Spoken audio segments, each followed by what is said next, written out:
구약 속 전쟁 이야기, 우리가 알고 싶었던 진실. 안녕하세요, 소중한 청취자 여러분.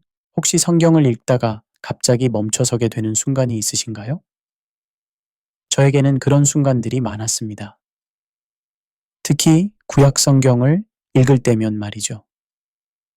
하나님의 사랑에 대한 따뜻한 말씀들을 읽다가 갑자기 마주하게 되는 전쟁과 심판의 기록들.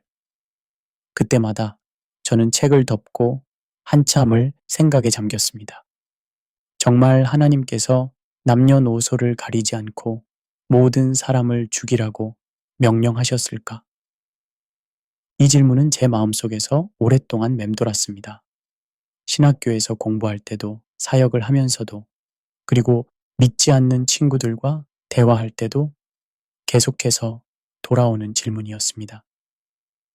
어떤 날은 이 질문 때문에 잠을 이루지 못하기도 했습니다. 오늘 여러분과 함께 나누고 싶은 이야기는 바로 이 질문에서 시작됩니다.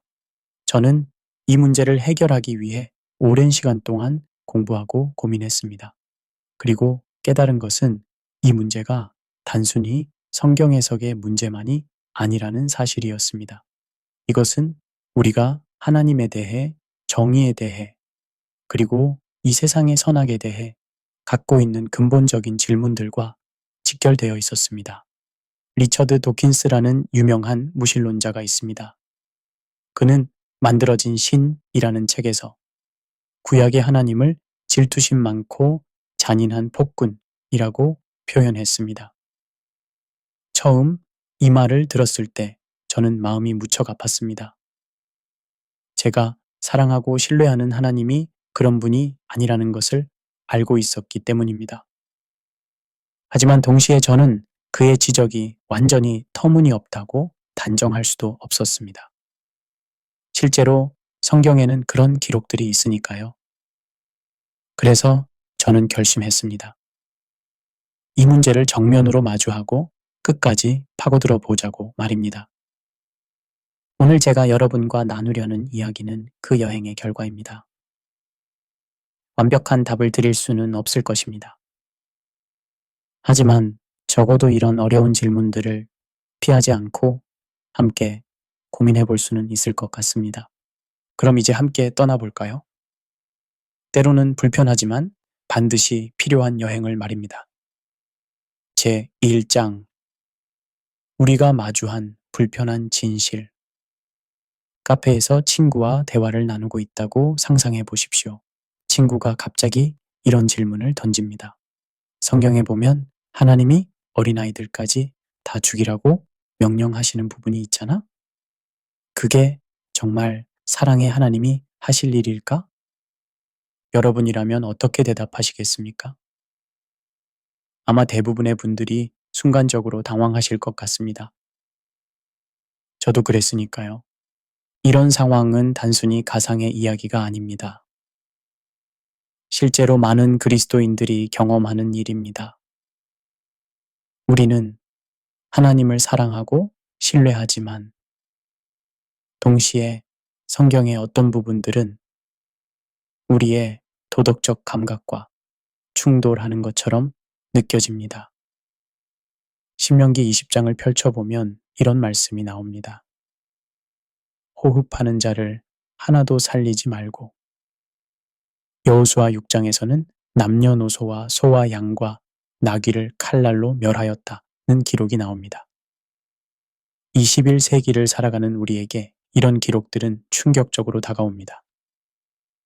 우리는 유엔 인권선언문이 있고 제네바 협약이 있는 시대를 살고 있습니다. 민간인을 의도적으로 공격하는 것은 명백한 전쟁 범죄입니다. 특히 어린이들을 해치는 것에 대해서는 전 세계가 한 목소리로 규탄합니다. 이런 현대적 가치관을 가진 우리가 구약의 이런 기록들을 대할 때 느끼는 충격은 당연한 것입니다.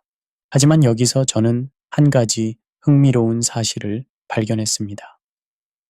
우리가 이것은 옳지 않다고 느끼는 바로 그 도덕적 감각은 어디서 온 것일까요?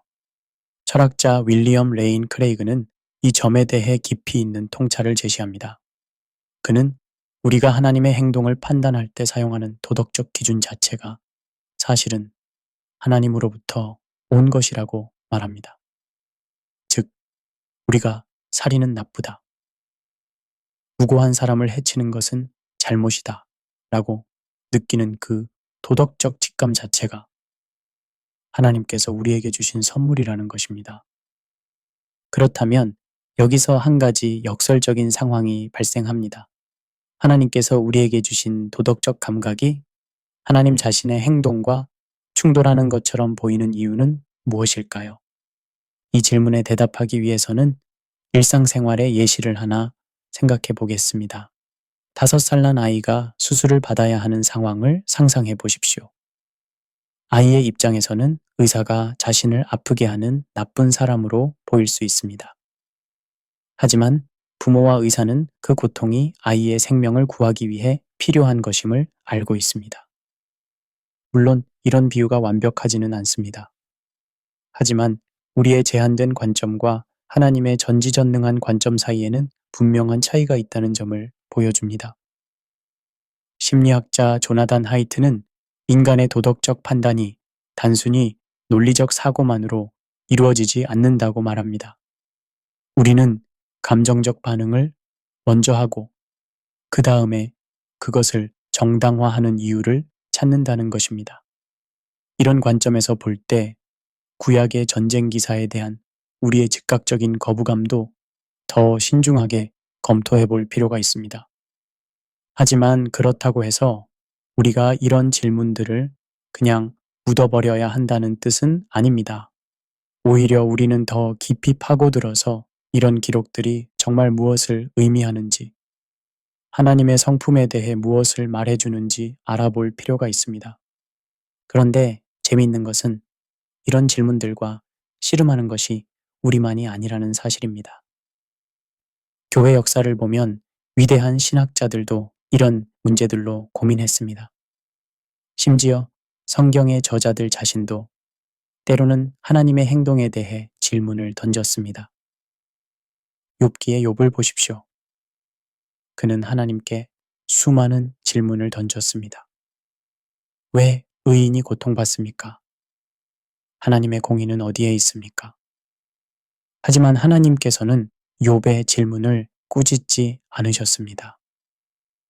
오히려 마지막에는 욥을 축복해 주셨습니다. 이것이 저에게는 큰 위로가 되었습니다. 우리가 하나님께 질문을 던지는 것 자체가 죄가 아니라는 것을 깨달았습니다. 오히려 진정한 신앙은 어려운 질문들을 피하는 것이 아니라 그 질문들과 정면으로 마주하면서 더 깊은 이해에 도달하는 것이라고 생각하게 되었습니다. 현대사회에서 이 문제가 더욱 중요한 이유가 있습니다. 많은 젊은이들이 이런 성경 구절들 때문에 신앙을 떠나고 있기 때문입니다. 어떤 목사님들은 이런 어려운 본문들을 아예 설교에서 다루지 않습니다. 너무 복잡하고 설명하기 어렵다고 생각하시는 것 같습니다. 하지만 저는 이것이 올바른 접근이 아니라고 생각합니다. 진실을 숨기거나 회피하는 것은 결코 좋은 해결책이 될 수 없습니다. 오히려 우리는 이런 어려운 본문들을 정직하게 다루면서 올바른 해석을 제시해야 합니다. 그래야 비판자들의 오해도 풀 수 있고 신자들의 신앙도 더 견고해질 수 있습니다. 그래서 저는 오늘 여러분과 함께 이 문제를 정면으로 다뤄보고 싶습니다. 쉽지 않은 여행이 될 것입니다. 때로는 불편하고 때로는 혼란스러울 수도 있습니다. 하지만 이 여행의 끝에서 우리는 더 깊고 성숙한 신앙을 발견하게 될 것입니다. 그럼 이제 시간 여행을 떠나볼까요? 기원전 1400년경 고대 근동 지역으로 말입니다. 제2장 시간을 거슬러 올라가는 여행. 제가 어렸을 때 타임머신을 타고 과거로 여행을 떠나는 만화를 즐겨봤습니다. 오늘 우리도 그런 여행을 떠나보려고 합니다. 목적지는 기원전 1400년경 고대 근동 지역입니다. 이 시대를 이해하지 않고서는 구약의 전쟁 기사들을 제대로 파악할 수 없기 때문입니다. 먼저 우리가 알아야 할 것은 하나님께서 얼마나 오랫동안 기다리셨는지에 대한 이야기입니다. 창세기 15장 16절에 보면 이런 말씀이 나옵니다. 아모리 족속의 죄악이 아직 가득 차지 아니함이니라. 이 말씀이 언제 주어졌는지 아십니까? 아브라함 시대입니다. 그리고 이스라엘이 실제로 가나안 땅에 정착한 것은 여호수아 시대입니다. 그 사이가 약 400년입니다. 400년이라는 시간이 얼마나 긴지 느껴보시겠습니까? 우리나라로 치면 임진왜란 때부터 지금까지의 시간입니다. 조선시대 중기부터 21세기까지의 세월입니다. 정말 긴 시간이지 않습니까? 이것은 무엇을 의미할까요? 하나님께서는 아브라함에게 아직 아모리 족속의 죄가 가득 차지 않았으니 400년을 더 기다리겠다고 약속하신 것입니다. 이것은 하나님의 놀라운 인내심을 보여줍니다. 에스겔 18장 23절에서 하나님은 이렇게 말씀하십니다. 내가 어찌 악인이 죽는 것을 조금인들 기뻐하랴. 하나님은 심판보다는 회개를 원하시는 분입니다. 400년이라는 긴 시간은 가나안 민족들에게 돌이킬 기회를 주신 하나님의 자비로우심을 보여줍니다. 그럼 그 400년 동안 가나안 민족들은 무엇을 했을까요? 고고학자들의 연구를 통해 우리는 당시 가나안 민족들의 종교와 문화에 대해 상당히 많은 것을 알게 되었습니다. 그리고 그 결과는 충격적이었습니다. 가장 끔찍한 것은 아동 제사였습니다. 몰렉 숭배라고 불리는 이 의식에서는 살아있는 아이들을 불에 태워 제물로 바쳤습니다. 상상조차 하기 어려운 일이지만 이것이 그들의 일상적인 종교 행위였습니다. 1920년대에 카르타고 유적을 발굴하던 고고학자들은 토펫이라는 무덤을 발견했습니다. 거기서 수천 명의 어린이 유골이 나왔습니다. 모두 제사의 제물로 바쳐진 아이들이었습니다. 발굴에 참여한 고고학자들 중 일부는 너무 충격을 받아서 현장을 떠났다고 합니다. 성경에서 금지하는 근친상간도 당시 가나안 종교에서는 일반적인 관행이었습니다. 바알과 아세라 숭배에는 성전 창녀 제도가 있었고 심지어 동물과의 성행위까지도 종교의식의 일부였습니다. 레위기 18장을 읽어보시면 하나님께서 금지하신 것들의 목록이 나옵니다. 이 모든 것들이 바로 가나안 민족들의 일상적인 관행이었습니다. 하나님께서는 그 땅이 이런 것들로 더러워졌다고 말씀하십니다. 현대의 심리학자들이 말하는 세대 간 트라우마 전승이라는 개념을 생각해 보십시오. 아동학대를 당한 부모가 자녀를 학대할 확률이 높다는 연구 결과가 있습니다. 400년 동안 이런 악한 관행들이 반복되고 체계화되면서 그 사회 전체가 회복 불가능한 지경에 이르렀다고 볼 수 있습니다. 사회학자 에밀 뒤르켐이 말하는 아노미 상태를 생각해 보십시오. 사회의 규범과 가치관이 완전히 붕괴된 상태를 말합니다. 가나안 사회는 바로 이런 상태에 있었습니다. 그런데 여기서 우리가 놓치지 말아야 할 중요한 사실이 있습니다. 고대 근동 지역의 전쟁은 현대의 전쟁과는 완전히 다른 성격을 가지고 있었다는 점입니다. 고대 근동학자 케네스 키친의 연구에 따르면 당시 이 지역에서 전쟁은 단순히 정치적이거나 경제적인 목적만을 가진 것이 아니었습니다. 전쟁은 종교적인 의미를 가지고 있었고 각 민족의 신들 사이의 싸움으로 여겨졌습니다. 예를 들어 아시리아의 왕들이 남긴 기록들을 보면 그들이 정복 전쟁을 할 때 항상 자신들의 신 아슈르의 명령이라고 표현했습니다. 바빌로니아 왕들도 마찬가지로 마르둑 신의 이름으로 전쟁을 수행했습니다. 하지만 여기서 중요한 차이점이 있습니다. 다른 민족들의 전쟁이 주로 영토 확장이나 부위 축적을 목적으로 했다면 구약에 기록된 이스라엘의 전쟁은 다른 성격을 가지고 있었습니다. 흥미롭게도 구약에 기록된 전쟁들을 자세히 분석해보면 이스라엘이 스스로 전쟁을 선포한 경우는 거의 없다는 것입니다. 대부분 하나님의 명령에 따른 것이거나 적의 침공에 대한 방어전이었습니다. 또한 구약의 전쟁법에는 다른 고대 근동 문화에서는 찾아볼 수 없는 인도적 규정들이 포함되어 있었습니다. 신명기 20장을 보면 전쟁을 시작하기 전에 반드시 평화를 제안해야 하고 과실나무는 베지 말아야 하며 새로 장가든 사람이나 새 집을 지은 사람은 전쟁에 나가지 않아도 된다는 규정들이 있습니다. 고대사 전문가 메리 더글라스는 이런 규정들이 당시로서는 매우 혁신적이고 인도적이었다고 평가합니다. 다른 민족들이 전쟁을 통해 최대한 많은 전리품을 얻으려 했던 것과 달리 이스라엘의 전쟁법은 불필요한 파괴를 최소화하려는 의도가 분명히 드러납니다. 그런데 여기서 또 하나 흥미로운 사실이 있습니다. 성경을 계속 읽어보면 가나안 민족들이 완전히 멸족된 것은 아니라는 기록들이 나옵니다. 여호수아서와 사사기에서 우리는 가나안 민족들이 여전히 남아있다는 이야기를 볼 수 있습니다. 라합이라는 여리고 성의 기생을 기억하십니까? 그녀는 이스라엘의 정탐꾼들을 도와주었고 그 결과 그녀와 그녀의 가족은 구원받았습니다. 기브온 족속도 마찬가지입니다. 비록 속임수를 썼지만 그들은 생존했고 이스라엘 공동체의 일부가 되었습니다. 이런 사례들은 무엇을 보여줍니까? 하나님의 심판에는 예외가 있었다는 것입니다. 회개하고 돌이키는 자들에게는 구원의 문이 열려 있었습니다. 이것은 매우 중요한 통찰입니다. 하나님의 목표가 단순한 전멸이 아니라 다른 목적이 있었다는 것을 보여주기 때문입니다. 그렇다면 그 목적은 무엇이었을까요? 이 질문에 답하기 위해서는 우리가 더 넓은 관점에서 이 문제를 봐야 합니다. 하나님께서 아브라함을 부르신 목적을 기억해 보십시오. 땅의 모든 족속이 너로 말미암아 복을 얻을 것이니라.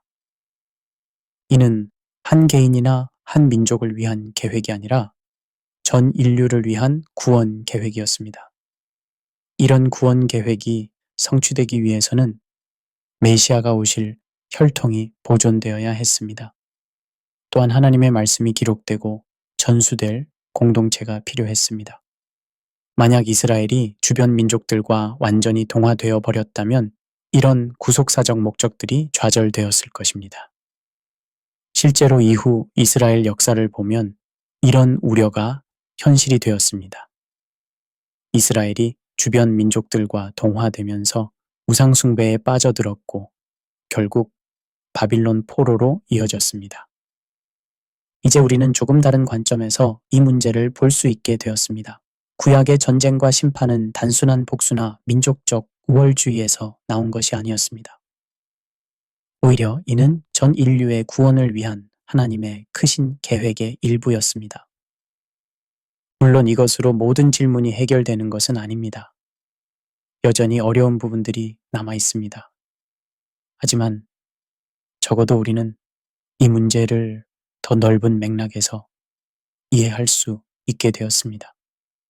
그럼 이제 철학자들과 함께 이야기를 나눠볼까요? 제3장 철학자들과의 대화. 먼저 18세기 독일의 철학자 임마누엘 칸트를 만나보겠습니다. 칸트는 자신의 도덕 철학에서 정언 명령이라는 개념을 제시했습니다. 내 행동의 경륜이 보편적 법칙이 될 수 있도록 행동하라는 것입니다.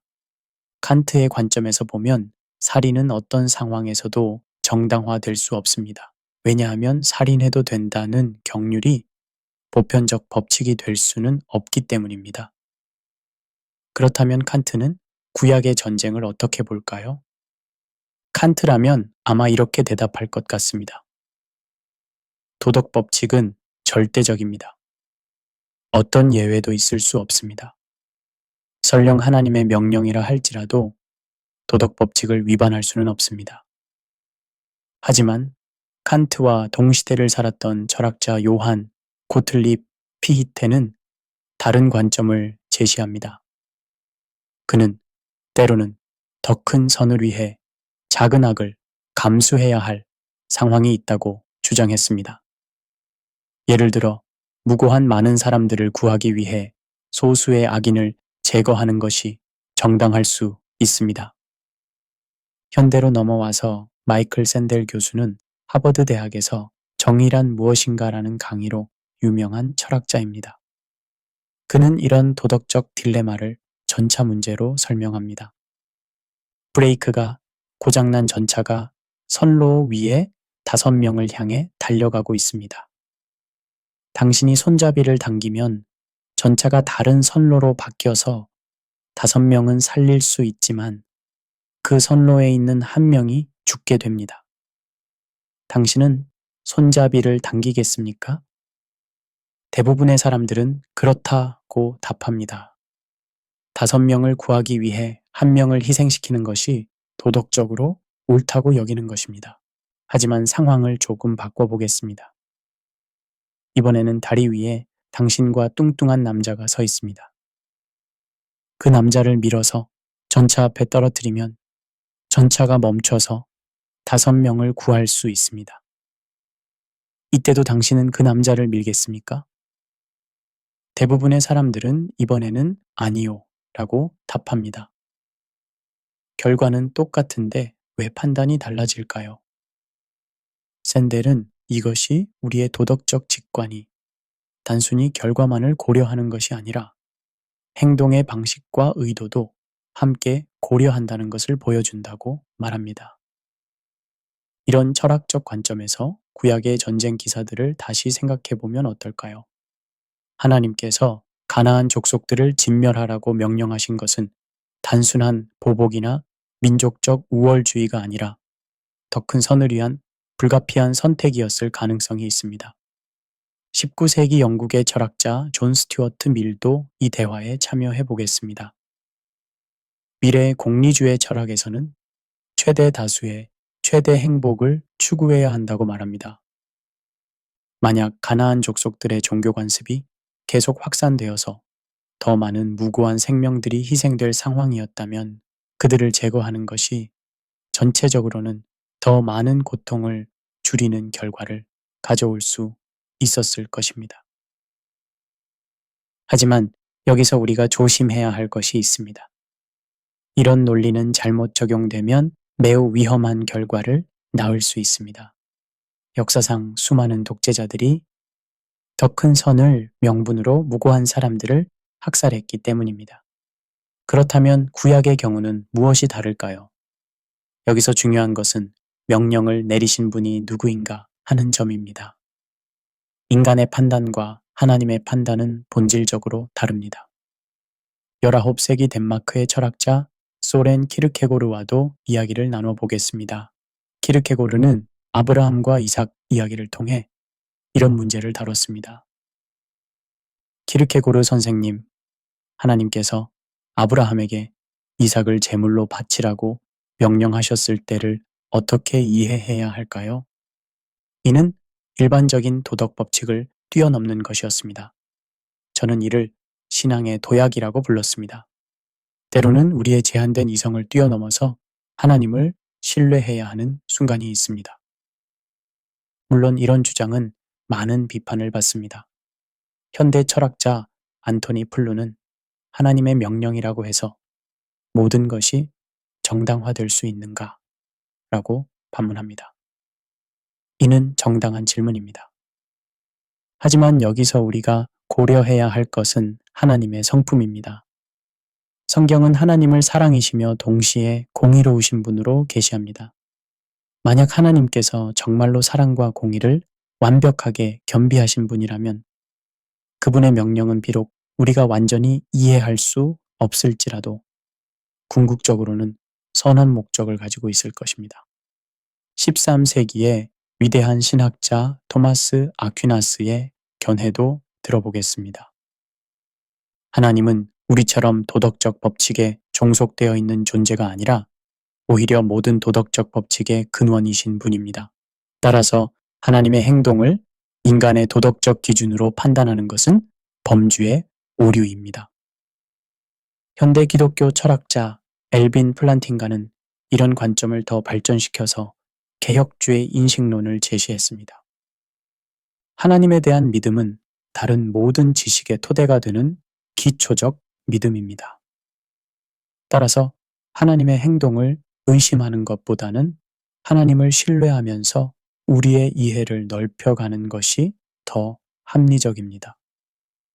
하지만 이런 주장들이 맹목적인 신앙을 옹호하는 것은 아닙니다.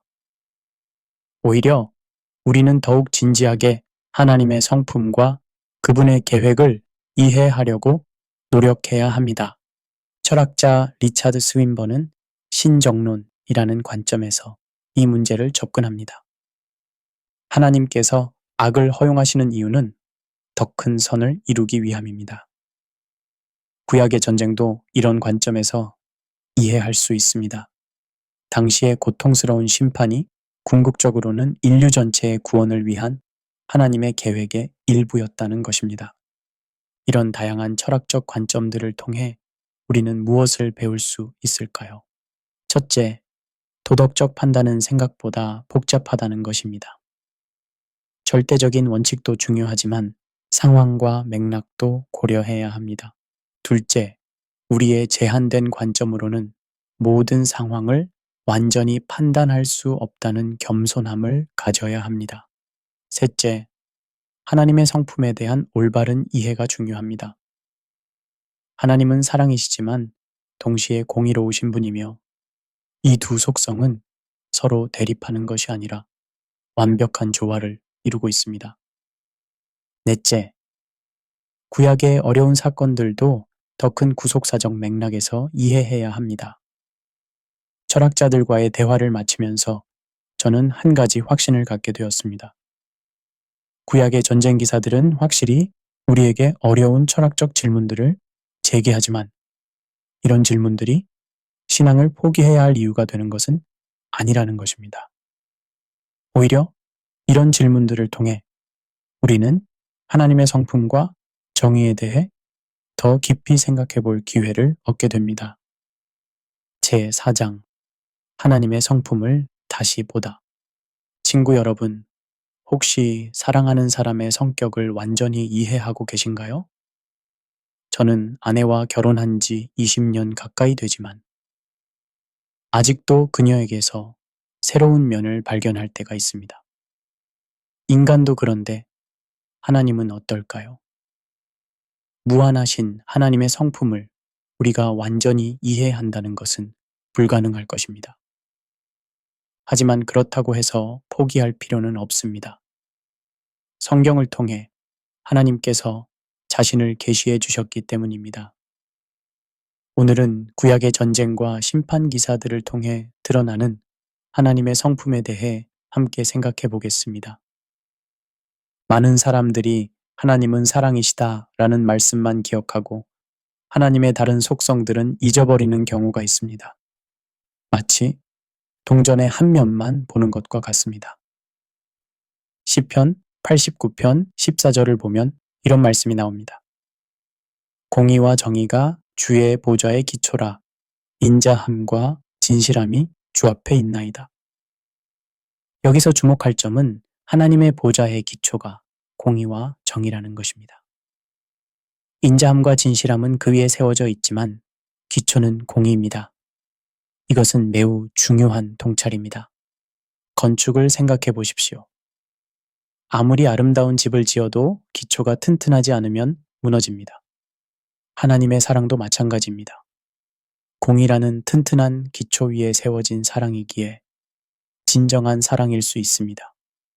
만약 하나님께서 악을 그냥 방치하신다면 그것을 진정한 사랑이라고 할 수 있을까요? 부모가 자녀의 잘못을 그냥 넘어간다면 그것이 진정한 사랑일까요? 20세기의 위대한 신학자 칼 바르트는 하나님의 거룩성에 대해 깊이 있는 통찰을 제시했습니다. 하나님의 거룩성은 단순히 도덕적 순결성만을 의미하는 것이 아니라 하나님의 초월성과 완전성을 나타낸다고 했습니다. 거룩함을 연구한 독일의 신학자 루돌프 오토는 이를 누미노우스라는 개념으로 설명했습니다. 이는 인간이 신적 존재 앞에서 느끼는 경외감, 두려움, 그리고 동시에 매력을 느끼는 복합적 감정을 의미합니다. 이사야 6장을 생각해 보십시오. 이사야가 하나님의 거룩함을 경험했을 때 화로다 나여 망하게 되었도다 라고 외쳤습니다. 거룩한 하나님과 죄악된 인간 사이에는 근본적인 간격이 있다는 것을 깨달은 것입니다. 하지만 이런 간격이 절망적인 것만은 아닙니다. 하나님께서는 자신의 거룩함을 계시하시는 동시에 구원의 길도 마련해 주셨습니다. 이사야에게 숯불로 입술을 정결케 해주신 것처럼 말입니다. 현대인들은 종종 하나님을 자상한 할아버지 같은 분으로만 생각하는 경향이 있습니다. 심리학자 크리스티안 스미스가 지적한 치료적 유실론입니다. 즉, 하나님을 자신의 심리적 웰빙을 위한 도구로 여기는 것입니다.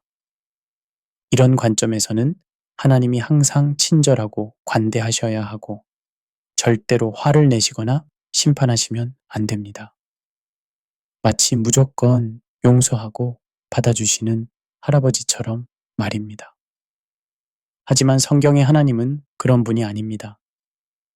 하나님은 확실히 사랑이 많으시고 긍휼이 풍성하신 분이지만 동시에 죄악에 대해서는 절대로 타협하지 않으시는 분입니다. 사도 바울은 로마서 1장 18절에서 이렇게 말합니다. 하나님의 진노가 불의로 진리를 막는 사람들의 모든 경건하지 않음과 불의에 대하여 하늘로부터 나타나느니라. 바울은 하나님의 사랑과 동시에 하나님의 진노에 대해서도 분명히 말합니다. 이것은 모순이 아닙니다. 오히려 진정한 사랑에는 의로운 분노가 포함되어 있습니다. 부모의 사랑을 생각해 보십시오. 진정으로 자녀를 사랑하는 부모라면 자녀가 잘못했을 때 그냥 넘어갈 수 없습니다. 때로는 엄하게 훈계하고 심지어 징계를 가할 수도 있습니다. 그것이 진정한 사랑입니다. 하나님의 공의와 사랑이 가장 명확하게 드러난 곳은 십자가입니다. 하나님은 죄를 그냥 넘어가지 않으셨습니다. 죄에 대한 정당한 형벌이 반드시 있어야 했습니다. 그것이 하나님의 공의입니다. 하지만 동시에 하나님은 인간을 너무 사랑하셔서 그 형벌을 대신 받으셨습니다. 예수 그리스도가 십자가에서 우리 죄의 형벌을 대신 받으신 것입니다. 그것이 하나님의 사랑입니다. 이사야 53장 10절을 보면 이런 말씀이 나옵니다. 여호와께서 그에게 상함을 받게 하시기를 원하사 질고를 당하게 하셨은즉 하나님께서 자신의 아들에게 고난을 주시기를 원하셨다는 것입니다. 이것이 어떻게 사랑일 수 있을까요? 바로 우리를 구원하시기 위해서입니다. 신학자 존 스토트는 십자가를 하나님의 사랑과 공의가 만나는 지점이라고 표현했습니다. 십자가에서 하나님의 공의는 죄에 대한 형벌을 요구했고 하나님의 사랑은 그 형벌을 대신 감당하셨습니다. 이런 관점에서 보면 구약의 심판도 결국 십자가를 향해 가는 구속사의 한 과정이었다고 할 수 있습니다. 야고보서 1장 17절은 하나님의 불변성에 대해 말합니다. 그는 변함도 없으시고 회전하는 그림자도 없으시니라. 구약의 하나님과 신약의 하나님은 동일한 분이십니다. 그렇다면 구약에서 나타나는 하나님의 심판과 신약에서 나타나는 하나님의 사랑은 어떻게 조화를 이룰 수 있을까요? 신약에서도 하나님의 심판에 대한 말씀들이 많이 나옵니다. 예수님은 나는 세상에 화평을 주러 온 것이 아니요 검을 주러 왔노라고 말씀하셨습니다. 요한계시록에서는 그리스도께서 만국을 다스릴 철장을 가지고 계신 분으로 묘사됩니다. 이는 하나님의 성품이 구약과 신약에서 일관되게 나타나고 있음을 보여줍니다. 변한 것은 하나님이 아니라 상황입니다. 시대가 바뀌고 하나님의 구원 계획이 진전됨에 따라 하나님의 대응 방식이 달라진 것입니다. 조직신학자 헤르만 바빙크는 성경을 구속사의 관점에서 이해해야 한다고 주장했습니다. 즉, 하나님의 구원 계획이라는 큰 그림 안에서 각각의 사건들을 이해해야 한다는 것입니다. 하나님께서 아브라함을 부르신 목적은 땅의 모든 족속이 너로 말미암아 복을 얻을 것이었습니다. 이는 한 개인이나 한 민족을 위한 계획이 아니라 전 인류를 위한 구원 계획이었습니다. 이런 구원 계획이 성취되기 위해서는 메시아가 오실 혈통이 보존되어야 했습니다. 또한 하나님의 말씀이 기록되고 전수될 공동체가 필요했습니다. 만약 이스라엘이 주변 민족들과 완전히 동화되어 버렸다면 이런 구속사적 목적들이 좌절되었을 것입니다. 신학자 존 칼빈은 구약과 신약의 관계를 약속과 성취의 관계로 설명했습니다. 구약의 모든 사건들은 그리스도 안에서 성취될 약속들의 그림자였다는 것입니다. 구약의 심판도 마지막 심판의 예표였고 구약의 구원도 그리스도를 통한 최종 구원의 예표였습니다. 그렇다면 우리는 구약의 전쟁과 심판을 통해 하나님에 대해 무엇을 배울 수 있을까요? 첫째, 하나님은 거룩하신 분이시며 죄를 미워하신다는 것입니다.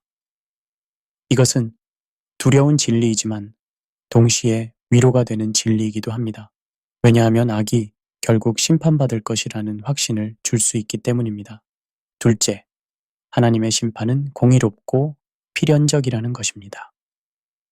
하나님은 400년을 기다리시며 가나안 족속들에게 회개할 기회를 주셨지만 그들이 끝까지 회개하지 않았을 때 심판을 내리셨습니다.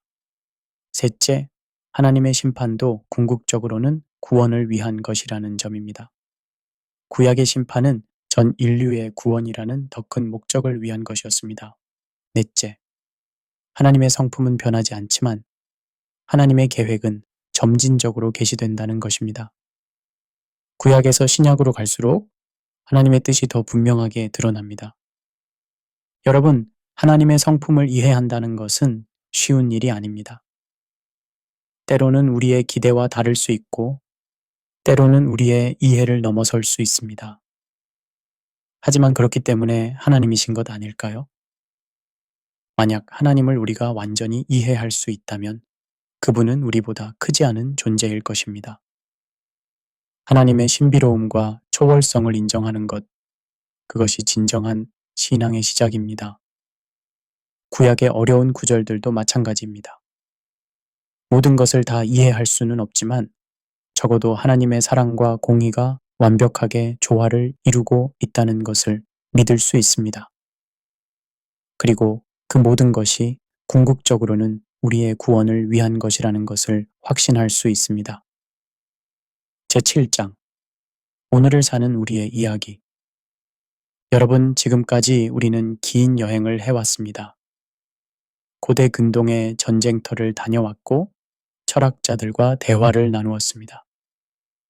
하지만 이제 가장 중요한 질문이 남았습니다. 그래서 오늘 우리는 어떻게 살아야 할까요? 먼저 분명히 해야 할 것이 있습니다. 구약의 전쟁 명령을 오늘날 문자적으로 적용해서는 절대 안 된다는 점입니다. 구약의 헤렘 전쟁은 특정한 시대, 특정한 목적을 위한 특별한 명령이었습니다. 이는 모든 시대에 적용되는 일반적 원칙이 아닙니다. 예수님께서 오신 후 상황이 근본적으로 변했습니다. 에베소서 6장 12절에서 바울은 이렇게 말합니다. 우리의 씨름은 혈과 육을 상대하는 것이 아니요 공중의 권세 잡은 자들과 이 어둠의 세상 주관자들과 하늘에 있는 악의 영들을 상대함이라. 이제 우리의 전쟁터는 물리적 전장이 아니라 영적 영역입니다.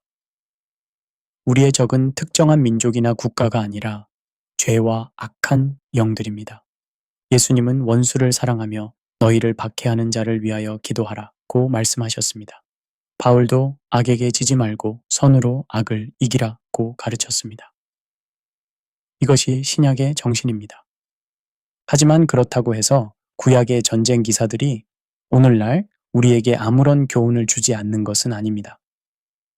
오히려 여러 가지 중요한 원리들을 제시합니다. 첫째, 하나님의 거룩함에 대한 경외심입니다. 하나님은 죄를 그냥 넘어가시는 분이 아니십니다. 죄에 대한 하나님의 태도는 구약이나 신약이나 변함없이 엄중합니다. 다만 그 죄를 처리하는 방식이 달라졌을 뿐입니다. 이제는 그리스도의 십자가를 통해 죄의 문제가 해결되었습니다. 제가 어렸을 때 할머니에게 들은 이야기가 있습니다. 할머니는 일제강점기에 독립운동을 하셨던 분이었는데 평소에는 정말 자상하고 온화하신 분이셨습니다. 하지만 일제의 만행에 대해 말씀하실 때만은 눈빛이 달라지셨습니다. 악한 것은 반드시 심판받는다. 고 하시던 할머니의 모습에서 저는 의로운 분노가 무엇인지 배웠습니다. 하나님의 거룩함도 마찬가지입니다. 하나님은 사랑이시지만 동시에 죄악에 대해서는 절대로 타협하지 않으시는 분입니다. 현대인들은 종종 하나님을 무조건 관대하신 분으로만 생각하지만 그것은 성경적인 하나님의 모습이 아닙니다. 둘째, 죄의 심각성에 대한 인식입니다. 구약의 극단적인 심판은 죄가 얼마나 심각한 문제인지를 보여줍니다. 현대사회는 죄를 실수나 성격의 결함 정도로 가볍게 여기는 경향이 있습니다. 하지만 성경은 죄를 하나님과의 관계를 파괴하는 근본적 문제로 봅니다. 의사가 암을 진단할 때를 생각해 보십시오. 환자에게 별거 아니니 걱정하지 마세요 라고 말한다면 그것이 진정한 사랑일까요? 아닙니다. 진정한 사랑은 문제의 심각성을 정확히 알려주고 적절한 치료를 받도록 도와주는 것입니다. 가나안 민족들의 상황도 마찬가지였습니다. 400년 동안 아동제사와 성적 타락이 반복되면서 그 사회는 마치 말기 암 환자와 같은 상태가 되어 있었습니다.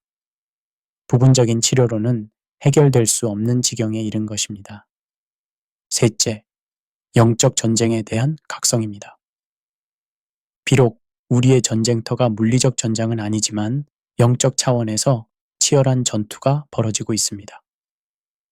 에베소서 6장은 이런 영적 전쟁을 위한 무기들을 제시합니다. 진리의 허리띠, 의의 흉배, 평안의 복음의 신, 믿음의 방패, 구원의 투구, 성령의 검입니다. 현대교회의 문제 중 하나는 이런 영적 전쟁 의식이 약화되었다는 점입니다. 많은 그리스도인들이 편안한 종교 생활에 안주하면서 영적 긴장감을 잃어버렸습니다. 하지만 우리는 여전히 악과의 싸움 한복판에 서 있습니다. 저는 사역을 하면서 이런 경험을 자주 합니다. 어떤 성도가 죄의 유혹에 빠져 괴로워할 때 그분에게 기도만 하면 다 해결될 것이라고 말하는 것은 너무 단순합니다. 때로는 구체적이고 실질적인 영적 전투가 필요합니다. 넷째, 거룩한 분리의 원칙입니다. 구약에서 이스라엘이 가나안 족속들과 분리되어야 했던 것처럼 오늘날 그리스도인들도 세상의 죄악된 가치관과 구별된 삶을 살아야 합니다. 이는 세상을 떠나라는 의미가 아니라 세상 속에서 구별된 정체성을 유지하라는 의미입니다. 바울은 고린도후서 6장 17절에서 그러므로 그들 중에서 나와서 따로 있고 부정한 것을 만지지 말라고 했습니다. 이는 물리적 분리가 아니라 도덕적, 영적 분리를 의미합니다. 현대사회에서 이것은 어떤 의미일까요?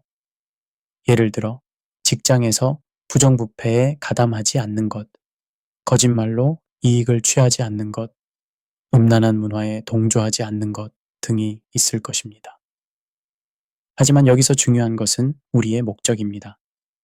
우리가 세상과 구별되는 이유는 우리가 더 나은 사람이라고 자랑하기 위해서가 아닙니다.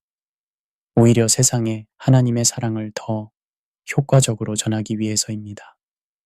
다섯째, 현대의 가나안 문화들에 대한 단호한 대처입니다. 오늘날 우리 주변에도 가나안 문화와 유사한 것들이 있습니다. 아동 성착취, 인신매매, 마약 카르텔, 온라인상의 사이버불링 등은 현대의 가나안 문화라고 할 수 있습니다. 유니세프의 보고서에 따르면 현재 전 세계적으로 1억 5천만 명의 어린이들이 아동 노동에 시달리고 있습니다.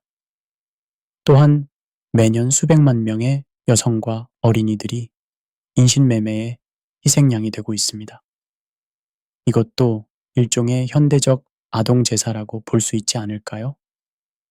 이런 악한 문화들에 대해서는 단호한 대처가 필요합니다. 물론 물리적 전쟁을 벌이자는 것은 아닙니다. 하지만 법적, 사회적, 교육적 수단을 통해 이런 악을 척결해야 합니다. 개인적으로도 우리는 이런 문제들에 무관심해서는 안 됩니다. 후원, 봉사, 기도, 그리고 때로는 용기 있는 고발을 통해 우리 시대의 악과 맞서 싸워야 합니다.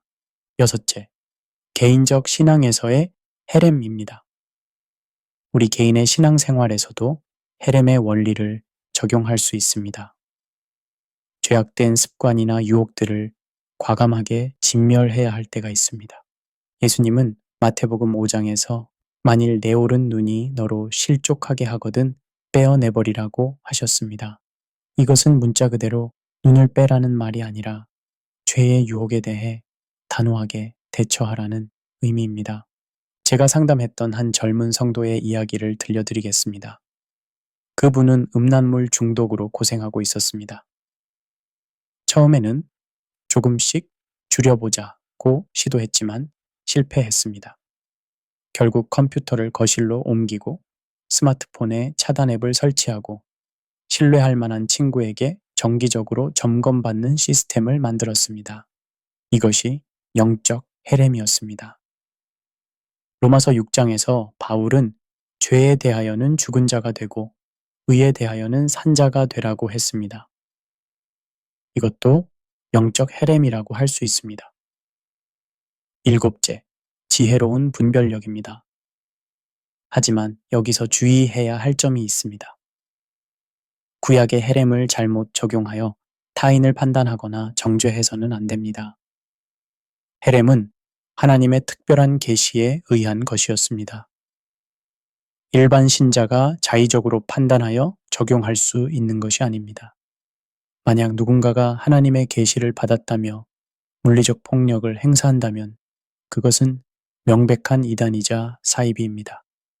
오히려 우리는 예수님의 비판하지 말라는 명령을 기억해야 합니다. 타인에 대해서는 사랑과 용서를, 자신에 대해서는 엄격한 기준을 적용하는 것이 성경적 균형입니다. 마지막으로 구원의 긴급성입니다. 구약의 심판은 하나님의 인내에도 한계가 있다는 것을 보여줍니다. 아모리 족속의 죄악이 아직 가득 차지 아니하므로 라는 표현은 하나님께서 오랫동안 기다려 주시지만 영원히 기다려 주시지는 않는다는 것을 의미합니다. 오늘날도 마찬가지입니다. 하나님의 은혜의 시기가 있고 회개의 기회가 있습니다. 하지만 그것이 무한정 계속되지는 않습니다. 베드로후서 3장 9절은 주의 약속은 어떤 이들이 더디다고 생각하는 것 같이 더딘 것이 아니라 오직 주께서는 너희를 대하여 오래 참으사 아무도 멸망하지 아니하고 다 회개하기에 이르기를 원하시느니라 고 말씀합니다. 이것은 우리에게 복음 전도의 사명감을 일깨워 줍니다. 아직 복음을 듣지 못한 사람들에게, 아직 하나님을 모르는 사람들에게 복음을 전해야 합니다. 시간이 무한정 있는 것은 아니기 때문입니다. 에필로그, 긴 여행의 끝에서 사랑하는 친구 여러분, 우리는 정말 긴 여행을 해왔습니다. 고대 근동의 먼지 날리는 전장에서 시작해서 철학자들의 서재를 거쳐 우리 마음의 깊은 곳까지 탐험해 보았습니다. 그리고 마지막에는 오늘을 살아가는 우리의 현실로 돌아왔습니다. 이 여행이 쉽지는 않았을 것입니다. 때로는 불편했고, 때로는 혼란스러웠을 수도 있습니다. 하지만 저는 이런 어려운 질문들과 정면으로 마주하는 것이 우리 신앙을 더욱 견고하게 만든다고 믿습니다. 구약의 전쟁과 심판 명령이라는 어려운 주제를 통해 우리가 배운 것은 무엇일까요? 첫째, 겸손함을 배웠습니다. 우리의 이해에는 한계가 있다는 것을 인정하는 겸손함입니다.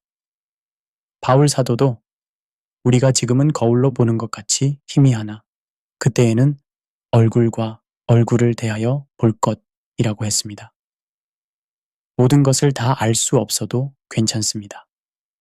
그것이 인간의 한계이자 동시에 하나님의 신비로움을 인정하는 신앙의 자세입니다. 둘째, 균형감을 얻었습니다. 하나님의 사랑과 공의를 균형 있게 이해하는 신학적 성숙함입니다.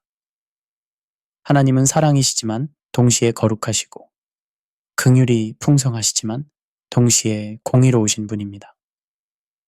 이러한 속성들은 서로 모순되는 것이 아니라 완벽하게 조화를 이루고 있습니다.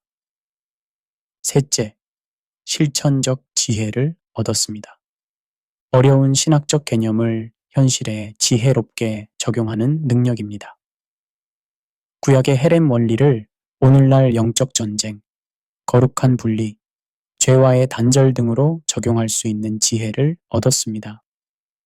넷째, 포용력을 기를 수 있었습니다. 다른 관점을 이해하고 대화할 수 있는 열린 자세입니다. 무신론자들의 비판도 일리가 있다는 것을 인정하면서도 동시에 그들의 비판이 불완전하다는 것도 설명할 수 있는 능력을 기를 수 있었습니다. 가장 중요한 것은 이 모든 탐구를 통해 우리가 하나님에 대한 더 깊은 사랑에 이르렀다는 것입니다. 어려운 질문들과 씨름하는 과정에서 우리는 하나님의 복잡하고도 아름다운 성품을 더욱 깊이 이해하게 되었습니다. 구약의 심판이 무서울수록 신약의 은혜는 더욱 값지게 느껴집니다. 하나님께서는 우리의 죄 때문에 우리를 진멸하실 수도 있으셨지만 대신 독생자를 보내셔서 우리를 구원하셨습니다. 이것이 얼마나 놀라운 사랑입니까? 여러분 중에는 여전히 모든 의문이 해결되지 않았다고 느끼시는 분들이 계실 것입니다. 그것은 자연스러운 일입니다. 우리는 유한한 존재이고 하나님은 무한하신 분이시기 때문입니다. 하지만 우리가 모든 것을 다 알 수 없다고 해서 포기해야 한다는 뜻은 아닙니다. 오히려 우리는 겸손한 마음으로 계속해서 하나님을 알아가려고 노력해야 합니다. 그 과정에서 우리의 신앙은 더욱 견고해지고 성숙해질 것입니다. 또한 우리는 이런 어려운 질문들을 혼자 끙끙 앓지 말고 신앙 공동체와 함께 나누어야 합니다. 교회는 바로 이런 어려운 질문들을 함께 탐구하고 서로의 신앙을 격려하는 공간이어야 합니다. 마지막으로 우리가 이런 모든 탐구를 하는 궁극적인 목적을 잊지 말아야 합니다. 그것은 단순한 지적 호기심을 만족시키기 위한 것이 아니라 하나님을 더 깊이 사랑하고 더 온전히 섬기기 위한 것입니다. 예수님께서 네 마음을 다하고 목숨을 다하고 뜻을 다하여 주 너의 하나님을 사랑하라 고 말씀하셨을 때 여기서 뜻은 우리의 지성을 포함합니다. 우리는 감정적으로만이 아니라 지적으로도 하나님을 사랑해야 합니다. 그리고 그런 사랑은 때로 어려운 질문들과 씨름하는 과정을 통해 더욱 깊어집니다. 이제 우리는 이런 깨달음을 가지고 세상 속으로 나아가야 합니다. 하나님의 거룩함을 경외하면서도 그분의 사랑을 전해야 합니다. 죄의 심각성을 인식하면서도 구원의 복음을 선포해야 합니다. 영적 전쟁을 치르면서도 평화의 왕을 섬겨야 합니다. 쉽지 않은 길이지만 우리는 혼자가 아닙니다. 우리와 함께 하시는 하나님께서는 구약에서 심판하신 바로 그 하나님이시지만 동시에 신약에서 우리를 구원하신 바로 그 하나님이시기도 합니다. 그분의 은혜가 우리와 함께 하실 것입니다. 여러분과 함께 이 긴 여행을 할 수 있어서 감사했습니다.